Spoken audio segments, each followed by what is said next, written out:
SIOP stands for Sales, Inventory, and Operations Planning.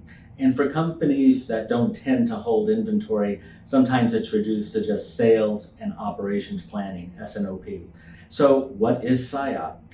It is a formal, structured management program to accomplish strategic planning for the business.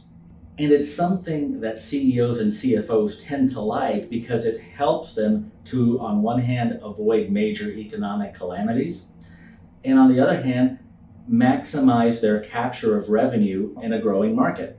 So what do I mean by strategic planning? Well, strategic planning really means resource allocation, or in some cases, if you're thinking about a market downturn, resource deallocation. It informs your understanding of what your manufacturing capacity bottlenecks are, what equipment you need to buy, tooling, fixtures, procurement, supplier sourcing.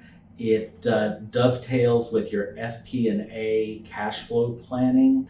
It informs what you need to do in the human resources area in terms of staffing.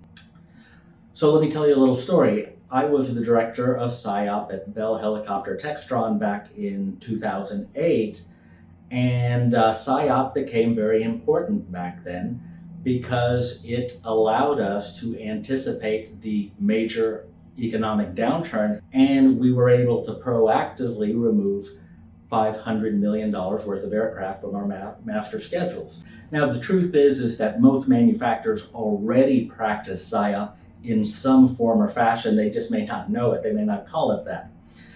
But generally speaking, the larger that a company is, then the more formalized and rigorous that SIOP program needs to be. And that's because larger companies tend to be more organizationally complex, and the communication that is needed to basically make all of those connections that are needed to accomplish that level of strategic planning, it's harder in a big company.